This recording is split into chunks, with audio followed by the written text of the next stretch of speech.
I am here in my home range of Western New York. It is April 30th, and in the Northeast here, morel season is upon us, finally. Where I hunt, my immediate area here, the first morels to come up are the half-free morels, and that's what I'm going to show you guys today. And there are some black morels that grow in New York as well, and other parts of the Northeast, but we don't have black morels right here in my immediate area. So the half-frees are the first morels to come up, and they're usually up about a week before the yellows or the common morels show up. So I'm going to show you guys some half-frees today, and I also want to talk about plants and trees, because those are what I use as indicators to know when to go out and start looking. So I'm going to show you a few plant and tree indicators today as well, and to give you an idea of when you should start heading out in the woods and looking for these morels, because you don't want to head out too early. A lot of people get anxious, they get cabin fever, they head out really early, and it's just they get frustrated because nothing's out yet. So we're going to take a walk in the woods here, and I'm going to show you guys some things. We have relatively moist, rich soil. We have some poplar, some ash, some thorn apple, some wild apple. Unfortunately, our ash trees are pretty much all but wiped out here. It's very rare to find a living ash tree. That's an ash right there. The emerald ash borer came through and pretty much wiped out all of our white ash. But I was walking along this deer trail here, and I found a little half-free just coming up. So I'm going to show that to you guys. Get down here and get a close-up. So this is our half-free morel, and hopefully the camera's picking it up. The stem is covered with little conical points, and that's where it gets its species name. This is Morella punctipes, the eastern half-free morel. And if I was to pick this, the stem would be completely hollow on the inside, and actually the stem only attaches about halfway up the cap. Below that, the cap is just kind of hanging there like a little umbrella. So basically the cap is halfway detached, so that's why they call it a half-free morel. So there's that. We'll keep walking, see if we can find a couple more. And in the meantime, I'm going to show you guys some plants and trees here to look for. And these plants and trees I'm going to show you are not only good indicators of likely morel habitat, but they're also what you can watch to know, like I said before, when it's time to go out looking. All right, so now we're right along the creek here under a thorn apple, and this is the first plant I want to show you right here. We got a little patch of skunk cabbage growing here, and skunk cabbage can be a good indicator of a good area to find morels, and it comes up really early in the spring. This is not full grown. It'll get much bigger than this, but it's maybe about 10 inches tall, and when you see this starting to grow, morel season's getting close.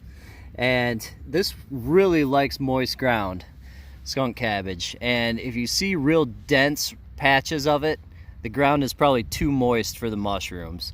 But if you get up away from the moisture a little bit and you see just some scattered skunk cabbage like we have here, that's the area you're going to find the morels. So stay out of the really sloppy wet ground, because they're not going to grow there. It's going to be too wet for the mushrooms. Our next plant is mayapple, and we have a nice patch of mayapple here. They're about probably 15 inches off the ground. I've found quite a few morels around mayapple. They tend to like to grow in the same kind of area, and these will actually get a flower on them. You can see here's a flower bud there. They're not flowered yet, but they are about 15 inches off the ground. So if you have these in your area, that's also a good place to look. Following another deer trail here, and just found a nice half-free there. Got one growing. We got another one right there just popping up. So we got quite a few here. We got to watch where we walk. Along trails and deer trails are always pretty productive too. Something about the hard packed ground seems to get the mushrooms going. This is the next plant I wanted to show you. This is Ostrich Fern, and it looks like the deer have actually been nibbling some of these off. But these really like to grow in the same area as morels around here too. And these are a gourmet edible. A lot of people pick them in the spring. They call them fiddleheads. And obviously they look like a violin or a fiddlehead there when they first emerge before they unfurl. These will be big, tall ferns once they're fully grown. But you can see they have these little brown scales on them right there when they first come out in the spring.